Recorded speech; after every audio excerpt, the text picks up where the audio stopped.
जय हिंद दोस्तों। स्वागत है आपका 410 के इस नई वीडियो में।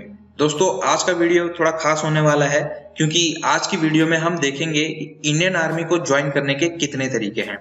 जी हाँ दोस्तों, इंडियन आर्मी में जाने का सपना तो लगभग हर कोई देखता ही है क्योंकि जो जॉब सिक्योरिटी और रुतबा हमें इंडियन आर्मी में मिलता है वो और कहीं नहीं मिलता।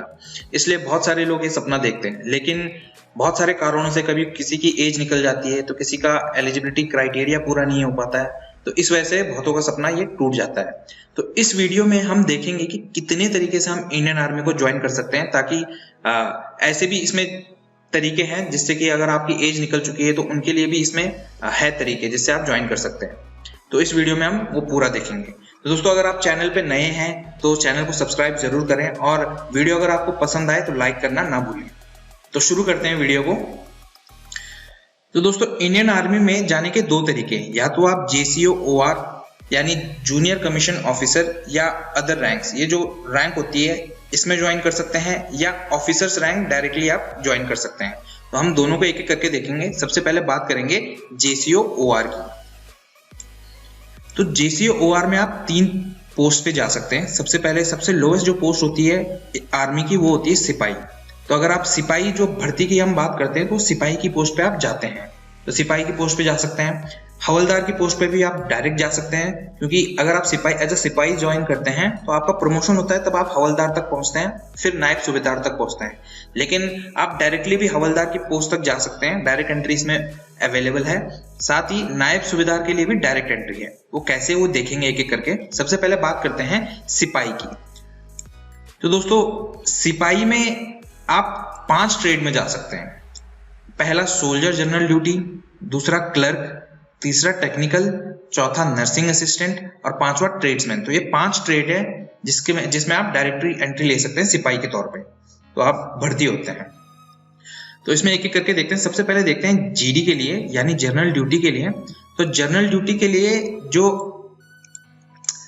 जनरल ड्यूटी में आपकी एज जो होती है वो चाहिए होती है 17.5 से 21 साल के बीच में। सबसे कॉमन है, सबसे ज्यादा लोग इसी के लिए अप्लाई करते हैं। तो इसमें आपकी एज होती है 17.5 से 21 साल के बीच में। इससे एक दिन भी कम या ज्यादा आपकी एज है तो इसमें आप अप्लाई नहीं कर पाते। इसलिए जो एजुकेशनल क्वालिफिकेशन इसमें चाहिए वो है 10th pass with 45% and with each subject must contain 33%। यानी इसका मतलब ये हुआ कि 10th पास आप होने चाहिए, साथ में आपकी हर सब्जेक्ट में 33% होनी चाहिए और ओवरऑल मिला के आपकी 45% होनी चाहिए क्लास 10th में। तो अगर आपके पास एलिजिबिलिटी है तो आप सोल्जर GD के लिए अप्लाई कर सकते हैं। अब बात करते हैं सोल्जर क्लर्क की। क्लर्क के लिए कैसे आप अप्लाई कर सकते हैं, कौन कौन अप्लाई कर सकता है। तो जिनकी उम्र 17.5 से 23 साल के बीच में है तो वो लोग इसके लिए अप्लाई कर सकते हैं। साथ ही क्वालिफिकेशन इसमें एजुकेशनल जो चाहिए वो है 10+2 पास, 60% मार्क्स ओवरऑल और हर सब्जेक्ट में 50% मार्क्स। इसमें थोड़ी सी कॉम्प्लेक्सिटी है। कॉम्प्लेक्सिटी ये है कि आपकी 12th में मैथ्स और इंग्लिश होनी चाहिए, चाहे आप कॉमर्स से हो, आर्ट्स से हो या साइंस साइड से हो, तो आपको मैथ्स और इंग्लिश होनी जरूरी है और दोनों में कम से कम 50 नंबर भी आपके होने ही चाहिए। तो ओवरऑल आपकी 60% होनी चाहिए।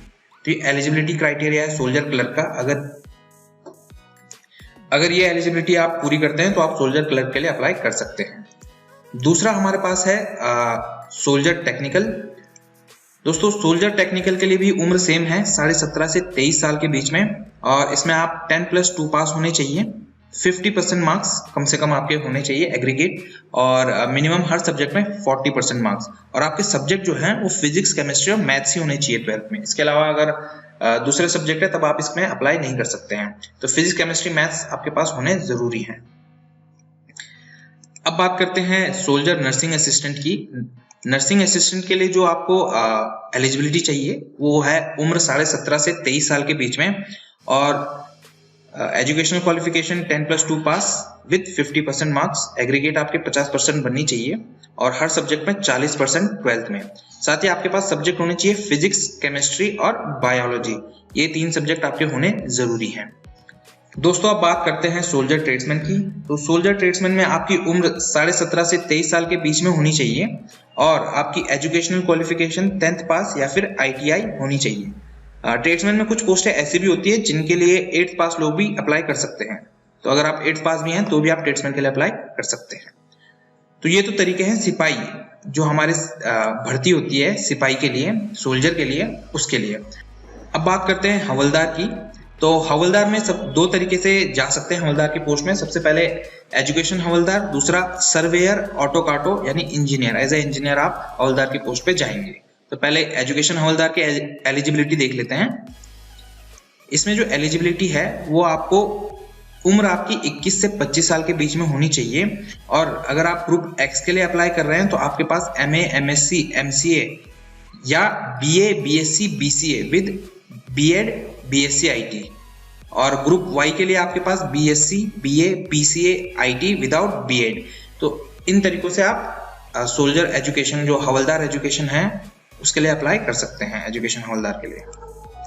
अब बात करते हैं सर्वेयर ऑटो काटो के लिए। तो इसके लिए उम्र है 20 से 25 साल के बीच में। और जो आपकी एजुकेशनल क्वालिफिकेशन वो है BA, BSc with math in 10+2। और 10+2 में आपके पास मैथ होनी चाहिए और साइंस होनी चाहिए, तब आप इस सर्वेयर ऑटो काटो के लिए अप्लाई कर सकते हैं। अब बात करते हैं नायब सूबेदार की। तो दोस्तों नायब सूबेदार के लिए देख लेते हैं। नायब सूबेदार में आप दो तरीकों से जा सकते हैं, एक तो रिलीजियस टीचर से और एक केटरिंग JCO से। तो दोस्तों इसमें सबसे पहले बात करते हैं रिलीजियस टीचर की। तो रिलीजियस टीचर के लिए आपकी उम्र जो है वो 27 से 34 साल के बीच में होनी चाहिए, तब आप रिलीजियस टीचर के लिए अप्लाई कर सकते हैं। और साथ ही आपने ग्रेजुएशन की होनी चाहिए उस रिलीजन से जिसे आप पढ़ाना चाहते हैं। तो जैसे आपने संस्कृत, अगर आप रिलीजियस टीचर बनना चाहते हैं तो संस्कृत के लिए आपको संस्कृत में ग्रेजुएशन आपने की होनी चाहिए। तो इस तरीके से आप रिलीजियस टीचर के लिए अप्लाई कर सकते हैं। दोस्तों अब बात करते हैं केटरिंग JCO की। तो केटरिंग JCO के लिए आपकी उम्र 21 से 27 साल के बीच में होनी चाहिए और आपकी educational qualification 10+2 diploma in HMN catering technology. तो hotel management and catering technology में आपने डिप्लोमा किया होना चाहिए विद 10+2। तो इस तरीके से आप नायब सूबेदार डायरेक्ट एंट्री पा सकते हैं। तो दोस्तों ये तो बात हुई JCO की। नायब सूबेदार, हवलदार, सिपाही, ये जितनी रैंक्स हैं JCO के अंडर आती हैं, यानी जूनियर कमीशन ऑफिसर्स के अंडर। अब बात करते हैं ऑफिसर्स की। तो ऑफिसर लेवल पे अगर आपको एंट्री चाहिए तो किस तरीके से आप अप्लाई कर सकते हैं, क्या आपकी एलिजिबिलिटी है, इसको देख लेते हैं। तो सबसे पहले इसमें आफ्टर 10+2 है, यानी जैसे ही आपने 12वीं की वैसे ही आप ऑफिसर्स के लिए अप्लाई कर सकते हैं, ऑफिसर पोस्ट के लिए। फिर UPSC ग्रेजुएट है, जैसे आप ग्रेजुएट होते हैं तो UPSC कंडक्ट कराता है पेपर, उनको पास करके आप डायरेक्ट ऑफिसर बन सकते हैं। ग्रेजुएट नॉन UPSC भी जॉब्स है जो UPSC नहीं कंडक्ट करवाता, लेकिन उसमें ग्रेजुएशन जरूरी है, ऐसी भी आपको एंट्री स्कीम मिल जाएंगी। साथ में ग्रेजुएट टेक्निकल एंट्रीज होती हैं, सर्विस एंट्रीज होती हैं, मिसलेनियस एंट्रीज होती हैं। तो दोस्तों ये सब चीजें क्या है, इनको हम एक एक करके डिटेल में देखेंगे। तो सबसे पहले बात करेंगे हम आफ्टर 12 की, यानी 10+2 जैसे आप करते हैं वैसे ही आप किस तरीके से क्या क्या एलिजिबिलिटी से आप आर्मी में जा सकते हैं। तो इसमें सबसे पहले है TES यानी टेक्निकल एंट्री स्कीम, और दूसरा NDA नेशनल डिफेंस एकेडमी। तो इन दो तरीकों से, इन दो स्कीम से आप डायरेक्ट ऑफिसर लेवल पे एंट्री ले सकते हैं। तो पहले बात करते हैं NDA की, क्योंकि NDA मोस्ट कॉमन है, ज्यादातर लोग NDA से फेमिलियर हैं। पहले इसको देख लेते हैं। National defence academy.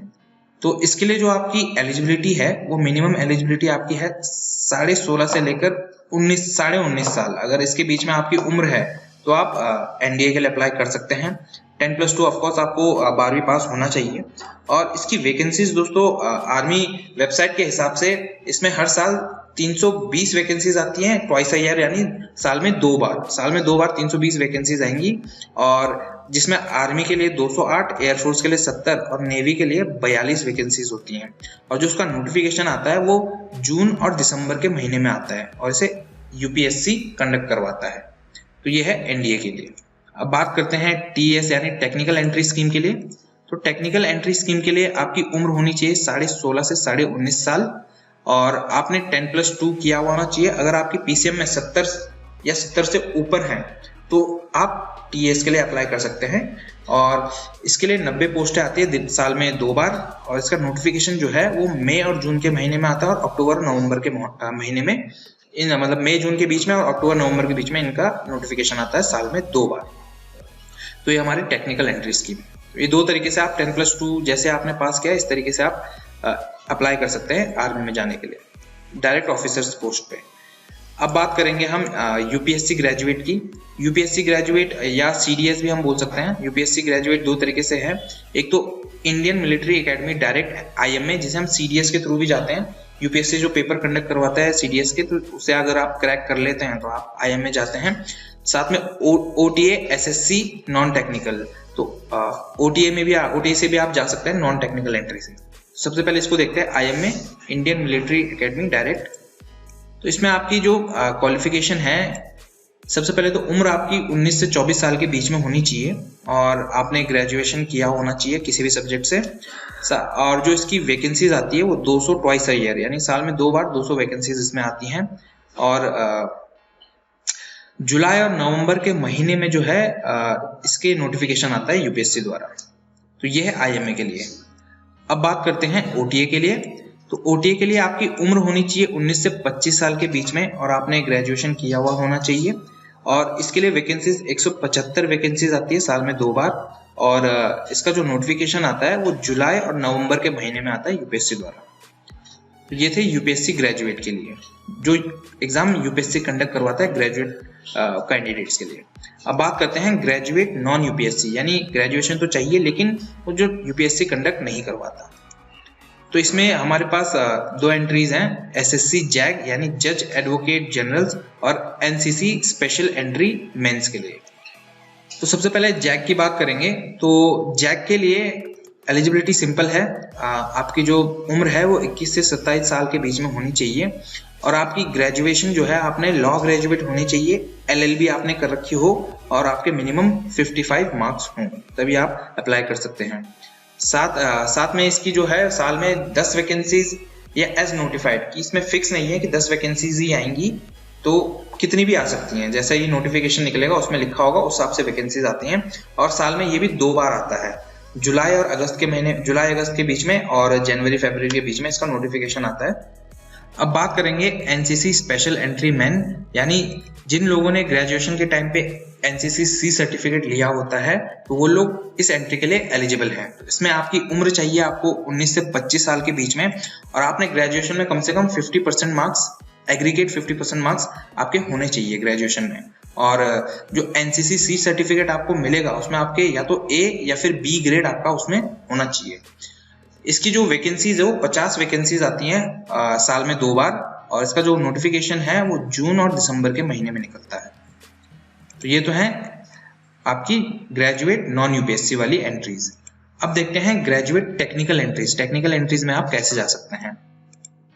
तो इसमें 4 तरीके से आप जा सकते हैं। UES university entry scheme, TGC technical graduate course यानी engineers, short service commission technical और एईसी यानी आर्मी एजुकेशनल कॉर्प्स में। तो सबसे पहले यूईएस को देख लेते हैं। तो यूईएस के लिए आपकी जो उम्र है वो 18 से 24 साल के बीच में होनी चाहिए और आप pre final student of engineering degree course, कोई भी इंजीनियरिंग डिग्री कोर्स आपने जो परस्यू कर रहे हैं उसके प्री फाइनल स्टूडेंट आप होने चाहिए। साथ ही इसमें 60 पोस्ट आती हैं या फिर जैसा नोटिफिकेशन आएगा, फिक्स नहीं है कि 60 ही आएंगी, जैसा नोटिफिकेशन में लिखा होगा उस हिसाब से पोस्ट आती हैं और एक बार आती है साल में सिर्फ, वो जून और जुलाई के महीने में कभी भी नोटिफिकेशन आ सकता है। तो नोटिफिकेशन के लिए आप हमारे चैनल को सब्सक्राइब करके रखें, क्योंकि जैसे ही नोटिफिकेशन आता है वैसे ही इन किसी भी पोस्ट से रिलेटेड कोई भी नोटिफिकेशन आएगा तो हम उसे अपडेट कर देंगे यहाँ। तो आप चैनल को सब्सक्राइब जरूर करें। अब बात करते हैं टीजीसी की, टेक्निकल ग्रेजुएट कोर्स यानी इंजीनियर्स के लिए।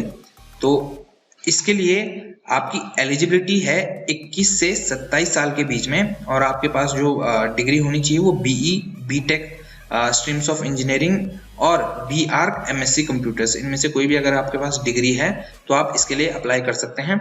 इसके लिए भी जो वैकेंसीज है वो फिक्स नहीं है कि कितनी आएंगी, 60 आ सकती हैं या फिर जैसा नोटिफिकेशन आएगा उस हिसाब से, और ये साल में 2 बार होता है। इसका नोटिफिकेशन मार्च अप्रैल या फिर सितंबर अक्टूबर में आपको मिलेगा। तो अब बात करते हैं शॉर्ट सर्विस कमीशन की, एसएससी टेक्निकल की। तो इसके लिए आपकी एलिजिबिलिटी होनी चाहिए 19 से 27 साल के बीच में आपकी उम्र और जो आपके डिग्री है वो BE, BTech stream of engineering और बीआर्क एमएससी कंप्यूटर, इनमें से कोई भी आपके पास डिग्री है तो आप अप्लाई कर सकते हैं। इसकी वैकेंसी 100 या फिर जैसा नोटिफिकेशन रिलीज होगा उसमें लिखा होगा उस हिसाब से आएंगे, और साल में 2 बार इसकी वैकेंसीज आती हैं। जून जुलाई या दिसंबर जनवरी के बीच में इसका नोटिफिकेशन आपको मिलेगा। नोटिफिकेशन के लिए आप इंडियन आर्मी की जो ऑफिशियल वेबसाइट है joinindianarmy.nic.in वहां भी आप देख सकते हैं। साथ ही हमारा चैनल तो है ही, यहाँ पे भी हम अपडेट करते रहेंगे। अगला इसमें आता है AEC यानी आर्मी एजुकेशनल कॉर्प्स। तो इसके लिए जो आपकी एलिजिबिलिटी है वो 23 से 27 साल के बीच में आपकी उम्र होनी चाहिए, 23 से 27 साल के बीच में, और आपकी degree MA MSc in first और second division in notified subject, यानी जिस सब्जेक्ट के लिए आप अप्लाई कर रहे हैं आर्मी एजुकेशनल कॉर्प्स में, तो उस सब्जेक्ट में आपकी फर्स्ट या सेकंड डिवीजन होनी जरूरी है MA या MSc में। इसकी भी पोस्टें फिक्स नहीं है, वैसे तो 20 लिखा गया है आर्मी के ऑफिशियल वेबसाइट में, पर फिक्स नहीं है, कितनी भी आ सकती हैं। तो नोटिफिकेशन में आपको पता चल जाएगा। साल में 2 बार आती है इसकी रिक्रूटमेंट, और वो आती है मार्च अप्रैल के महीने में या फिर सितंबर अक्टूबर के महीने में, इनके बीच में आपकी नोटिफिकेशन आती है इसमें। तो दोस्तों ये तो बात रही आपकी ग्रेजुएट टेक्निकल एंट्रीज की। अब बात करेंगे सर्विस एंट्रीज की। तो सर्विस एंट्रीज क्या होती हैं? ये उनके लिए है जो आर्मी में पहले से सर्व कर रहे हैं। यानी अगर आप JCO की पोस्ट में हैं, अगर आप सिपाही एज ए सिपाही भर्ती हुए हैं, हवलदार भर्ती हुए हैं, जो JCO की रैंक्स होती हैं वहां पे आप भर्ती हैं और आप ऑफिसर्स की पोस्ट पे जाना चाहते हैं, तो उसके लिए उनके लिए ये एंट्रीज है जो पहले से सर्व कर रहे हैं। तो इसमें 3 तरीके से आप जा सकते हैं, ऑफिसर बन सकते हैं। पहला तरीका है AAC या आर्मी कैडेट कॉलेज। तो इसके लिए आपकी एलिजिबिलिटी जो है वो है आपकी 20 से 27 साल के बीच में आप होने चाहिए, और इसकी मिनिमम सर्विस 2 इयर्स, यानी आप अगर आप पहले से सर्व कर रहे हैं तो आप कम से कम 2 साल की सर्विस होनी जरूरी है। तो एज भी आपकी 20 से 27 साल के बीच में और कम से कम 2 साल की आपकी सर्विस होनी जरूरी है ACC के लिए। और आपकी जो एजुकेशन क्वालिफिकेशन है वो 10+2 पास आप होने चाहिए, और ACC का जो रिटन एग्जाम है वो भी आपको क्वालिफाई करना होगा। इसकी जो वैकेंसीज है वो 75 वैकेंसीज आती हैं और साल में 2 बार आती हैं, मार्च और अगस्त के महीने में ये वैकेंसीज आपको नोटिफिकेशन मिल जाएगा। इसके बाद दोस्तों इसमें PC है यानी परमानेंट कमीशन स्पेशल लिस्ट। तो इसमें मैक्सिमम एज जो है वो 42 इयर्स है अदर्स के लिए, और इंजीनियर्स के लिए 45 इयर्स है। तो 42 साल और 45 साल, और मिनिमम 10 साल की इसमें आपकी सर्विस होनी जरूरी है। साथ में आपकी जो एजुकेशन क्वालिफिकेशन है वो मैट्रिक या उससे ऊपर होनी चाहिए, और इसकी 100 वैकेंसीज आती है एक बार साल में, जो कि अप्रैल और जुलाई के महीने में इसका नोटिफिकेशन आपको मिलेगा। SCO की बात करते हैं, स्पेशल कमीशन ऑफिसर्स की। तो इसके लिए जो एलिजिबिलिटी है वो 30 से 45 साल के बीच में आपकी उम्र होनी चाहिए, और आपकी कम से कम 5 साल की सर्विस होनी चाहिए। एजुकेशन क्वालिफिकेशन आपकी मैट्रिक होनी चाहिए 1 साल के डिप्लोमा के साथ या उससे ज्यादा। और जो इसमें वैकेंसीज आती हैं वो 100 आती हैं साल में 2 बार, और इसका नोटिफिकेशन जो है अप्रैल और जुलाई के महीने में मिलता है। तो दोस्तों ये थी बात सर्विस एंट्रीज की। अब बात करते हैं मिसलेनियस एंट्रीज की, और किन किन तरीके से आप आर्मी में जा सकते हैं। तो इसमें सबसे पहले है TA territorial army remount veterinary corps. अगर आप एनिमल वेटरनरी डॉक्टर वगैरह अगर आपने कोई डिग्री परस्यू करके तो उससे भी आप जा सकते हैं। आर्मी मेडिकल कॉर्प्स और आर्मी पोस्टल सर्विसेज। तो सबसे पहले बात करेंगे टेरिटोरियल आर्मी की। टेरिटोरियल आर्मी में जाने के लिए आपकी उम्र 18 से 42 साल के बीच में होनी चाहिए, 18 से 42 साल के बीच में। तो दोस्तों जो जिनका एलिजिबिलिटी क्राइटेरिया एज की वजह से छूट गया है, मतलब जो एज की वजह से नहीं जा पा रहे हैं, तो टेरिटोरियल आर्मी में आप जा सकते हैं। तो 18 से 42 साल इसकी उम्र है, और एजुकेशनल क्वालिफिकेशन आपके पास ग्रेजुएशन होना चाहिए किसी भी फील्ड में और रिकॉग्नाइज्ड यूनिवर्सिटी से। बस इतनी ही इसकी रिक्वायरमेंट है। अब बात करते हैं रिमाउंट वेटरनरी कॉर्प्स की। तो इसके लिए आपकी एलिजिबिलिटी 21 से 32 साल के बीच में है, और आपके पास एजुकेशनल क्वालिफिकेशन आपकी bachelors with veterinary science and animal husbandry से आपने बैचलर्स किया होना चाहिए। अब बात करेंगे आर्मी मेडिकल कॉर्प्स की। तो इसके लिए आपकी मैक्सिमम उम्र जो है 42 साल तक है। तो 42 साल के अंदर अंदर अगर आप अप्लाई कर देते हैं तो इसमें आप कर सकते हैं, और मिनिमम आपकी क्वालिफिकेशन जो एजुकेशन क्वालिफिकेशन है वो है मैट्रिक पास आप होने चाहिए। उसके बाद आर्मी पोस्टल सर्विसेज से भी आप जा सकते हैं। तो इसके लिए आपकी एलिजिबिलिटी है मैक्सिमम 45 साल की, और आपकी जो क्वालिफिकेशन है एजुकेशनल वो है मिनिमम मैट्रिक आपको पास की हुई होनी चाहिए। तो दोस्तों ये है तरीके ऑफिसर्स के थ्रू जाने के आर्मी में। तो दोस्तों ये इतने तरीकों से आप इंडियन आर्मी में जा सकते हैं। तो उम्मीद है कि इनमें से कोई एक तरीका आपके काम आ जाएगा और आपका जो सपना है इंडियन आर्मी में जाने का वो पूरा हो जाएगा। तो दोस्तों उम्मीद करते हैं ये वीडियो आपको पसंद आया हो। अगर पसंद आया हो तो लाइक जरूर करें, और नए हैं चैनल को सब्सक्राइब जरूर करें। मिलते हैं अगले वीडियो में, तब तक के लिए जय हिंद जय भारत।